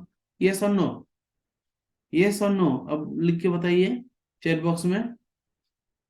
अगर हम लोग T2 ग्रेटर देन T1 है तो हम लोग बोल सकते हैं K2 जो होगा this is greater then K1। तो आप देखिए ये इक्वेशन से ये आपका क्या होगा, log K2 बाई K1, जहां पर K2 आपका ज्यादा है तो हम लोग देखेंगे ये आपका बढ़ रहा है, ये आपका बढ़ रहा है, तो हम लोग क्या बोलेंगे कि the reaction will go in forward direction, in forward direction. अगर इसको ऐसे एक्सप्लेन करें तो आप ऐसे देखिए कि यहाँ पर आपका हीट है, यहाँ पर हम लोग टेम्परेचर दे रहे हैं, टेम्परेचर दे रहे हैं, तो हीट को फिर से बढ़ा रहे हैं। तो हीट को एक्चुअली टेम्परेचर देने से क्या होता है, कोई भी चीज हीटिंग बढ़ जाता है, यस और नो। कहीं पर हम लोग टेम्परेचर दे रहे हैं, इसका मतलब क्या है, आपका हीटिंग हम लोग बढ़ा रहे हैं। तो हीटिंग हम लोग अगर बढ़ा देंगे तो ये क्या इक्विलिब्रियम क्या चाहेगा, इक्विलिब्रियम चाहेगा कि हीटिंग का इफेक्ट आपका मिनिमाइज हो। और ये आपका हीट लेके एंडोथर्मिक रिएक्शन मतलब क्या है, ये आपका हीट लेके प्रोडक्ट में कन्वर्ट हो रहा है। तो हम लोग बोल सकते हैं कि यहाँ पर अगर आप लोग हीट बढ़ा रहे हैं तो ये आपका ज्यादा आपका हीट कंज्यूम करके प्रोडक्ट ज्यादा बनाएगा, तो आपको फॉरवर्ड रिएक्शन मोर होगा। तो आपका फॉरवर्ड रिएक्शन मोर होगा, तो react equilibrium will shift at that direction where it will minimize the effect of temperature, where it will minimize the effect of temperature। समझ में आ रहा है अक्षिता? यस, यस और नो? ओके, अब देखिए, this is for endothermic reaction. If exothermic reaction is there, so delta H0 is negative, that means what, A gives you product and release some amount of energy. This is energy released from the system, energy released from the system, released from the system। So delta H is negative, means exothermic reaction, जहां पर आपका क्या होता है, heat liberation होता है, exothermic reaction. ठीक है, तो heat energy, energy not required, energy released by the system, energy released by the system. ठीक है, उस रिएक्शन के लिए हम लोग क्या देखेंगे, देखिए केस टू, केस टू, अगर आपका एंडोथर्मिक एक्सोथर्मिक रिएक्शन है, एक्सोथर्मिक, एक्सोथर्मिक रिएक्शन है, तो यहाँ पर आपका एक्सोथर्मिक रिएक्शन में हम लोग क्या कर रहे हैं, अगर हम लोग increase the temperature, increase the temperature, increase the temperature, देखिए क्या होगा, मुझे बताइए, फॉरवर्ड रिएक्शन ज्यादा होगा या बैकवर्ड रिएक्शन ज्यादा होगा, मुझे बताइए। अगर आपने इंक्रीज किया है टेम्परेचर, तो आप देखिए इंक्रीज अगर आपने किया है टेम्परेचर, तो हम लोग बोल सकते हैं कि आपका एक्सोथर्मिक रिएक्शन में आप देखिए, अपने हीट, हीट आपका कहाँ जाएगा, यहाँ पर आपका ये एनर्जी रिलीज हो रहा है, फिर से आप हीट कर रहे हैं, फिर से आप हीट कर रहे हैं, तो यहाँ से अमाउंट ऑफ एनर्जी रिलीज हो रहा था, आपने फिर से हीट कर दिया, क्या होगा, मुझे बताइए। समझ में नहीं आ रहा है? अगर समझ में नहीं आ रहा है तो मुझे बोलिए, बोलिए क्या होगा। देखिए यहाँ पर अगर एक्सोथर्मिक रिएक्शन है, आपने हीट बढ़ाया है, तो T2 ग्रेटर देन T1, ये तो हो जाएगा, यस और नो, यस और नो। बट हम लोग क्या देखेंगे, इंक्रीज हीट ज्यादा करने से आपका क्या हो रहा है, जो आपका के K1 है, K1 है, ये आपका ज्यादा हो रहा है देन K2, ये आपका ज्यादा हो रहा है देन K2। क्यों? क्योंकि हीट आपका इधर, हीट आपका देखिए, हीट आपका इधर है, तो अगर हम लोग टेम्परेचर बढ़ाएंगे, ये आपका क्या हो रहा है, energy release from the system, energy release from the system. तो अगर हम लोग हीट बढ़ाएंगे तो ये आपका क्या, फिर से एनर्जी रिलीज करने की कोशिश करेगा, तो ये रिएक्शन आपका क्या होगा, ये रिएक्शन आपका क्या होगा, कम हो जाएगा या ज्यादा हो जाएगा, ये रिएक्शन आपका लेस हो जाएगा, forward reaction, and backward reaction आपका मोर हो जाएगा। ठीक है, तो आप लिख लीजिए delta H, if it is negative it is exothermic, and increase in temperature will make the reaction goes in the reverse direction, goes in the reverse direction, goes in the reverse direction, goes in the reverse direction। ठीक है, तो effect of temperature भी हम लोगों ने देख लिया।